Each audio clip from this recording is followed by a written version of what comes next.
Sabies que el Barça rep 10 milions d'euros anuals d'un país que està immers en una de les pitjors crisis humanitàries del món? Avui parlarem del Congo, del gest de Lamine Yamal amb la bandera palestina i de com l'esport es barreja amb política i ètica. Això sona intens. Comencem amb el gest de Lamine Yamal, que ha generat tant debat. Onejar la bandera palestina durant la rua de celebració de la Lliga va ser un acte que molts van veure com valent, però també va rebre moltes crítiques. Sí, i és que aquest gest no només va ser un acte de solidaritat amb Palestina, sinó també una declaració personal com a musulmà. Però com sempre passa amb aquestes coses, va dividir opinions. Alguns ho van veure com un acte necessari, mentre que altres van pensar que no era lloc adequat per fer-ho. I el seu entrenador, Hansi Flick, tampoc va ajudar a calmar les aigües. Va dir que respectava el dret de Lamine a expressar-se, però que no li havia agradat veure aquest gest en un context tan públic i vinculat al club. Això va encendre encara més la polèmica. És que aquí hi ha un dilema molt interessant. Els futbolistes són figures públiques amb una plataforma enorme i molts pensen que tenen una responsabilitat d'utilitzar aquesta plataforma per causes justes. Però alhora, també hi ha qui diu que haurien de mantenir-se neutrals, sobretot quan representen un club com el Barça. I encara més, quan el Barça es presenta com més que un club.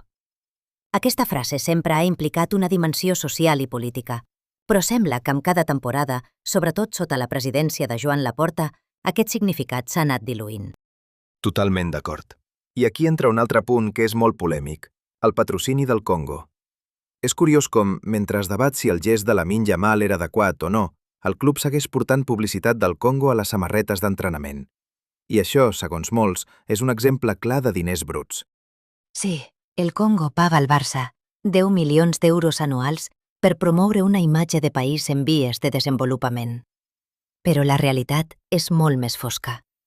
Estem parlant d'un govern corrupte, amb violacions massives dels drets humans, un conflicte armat interminable i ara, a sobre, un brot d'Ebola.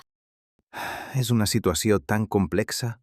Per un costat, tens un país que vol millorar la seva imatge internacional, però per l'altre, les condicions de vida de la seva població són terribles. Només a la província d'Ituri, per exemple, hi ha milícies armades que esclavitzen i assassinen civils, i la inseguretat fa gairebé impossible l'accés a serveis bàsics com la salut.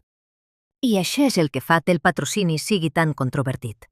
És com si el Barça estigués ajudant a blanquejar la reputació d'un règim que, segons informes d'organitzacions com Amnistia Internacional, comet crims de guerra i contra la humanitat. Exacte. I això em porta a preguntar-me, fins a quin punt un club de futbol hauria de ser responsable dels seus patrocinis? Perquè no és només el Congo. El Barça ja ha tingut altres patrocinadors polèmics al llarg dels anys. És cert. Però el cas del Congo és especialment greu, perquè no només estem parlant de corrupció o males pràctiques comercials, sinó de violència extrema, desplaçaments massius i una crisi humanitària sense precedents.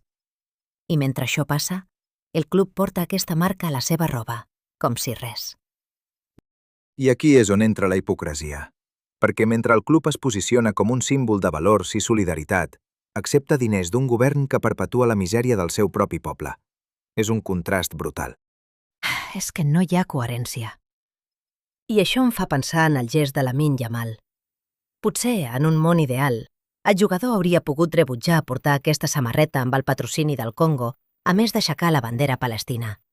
Però, és clar, això hauria generat encara més controvèrsia. I probablement hauria posat en risc la seva relació amb el club. Perquè al final, el Barça també és una institució amb interessos comercials i polítics. I això ens porta a una altra pregunta.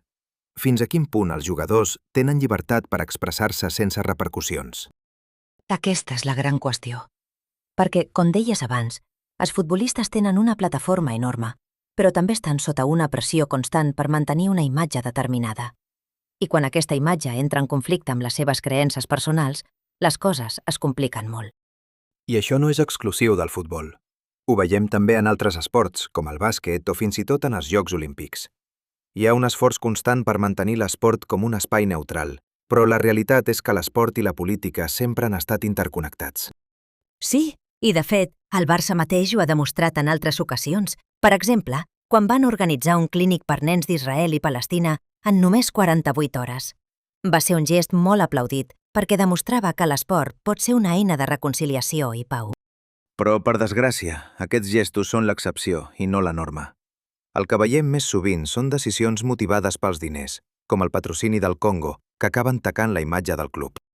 I això és el que fa que molts aficionats es qüestionin si el Barça encara representa aquells valors que el van fer únic. Perquè al final, més que un club, hauria de significar alguna cosa més que simplement guanyar títols o fer diners. Totalment. I crec que això és el que fa que el gest de Lamine Yamal sigui tan significatiu. Perquè més enllà de si estem d'acord o no amb la seva acció, el que va fer va ser recordar-nos que l'esport pot ser una plataforma per defensar causes justes. I també ens recorda que els jugadors són persones amb creences i valors propis, i no només peces d'un engranatge comercial. Però, com hem vist, això no sempre és fàcil d'encaixar en el món de l'esport professional. No, no ho és. Però potser aquesta és la lliçó més important de tot aquest debat, que necessitem més coherència, tant dels clubs com dels jugadors, si realment volem que l'esport sigui una força per a Absolutament.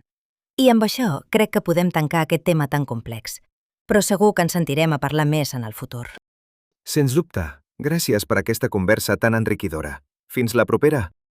Fins aviat.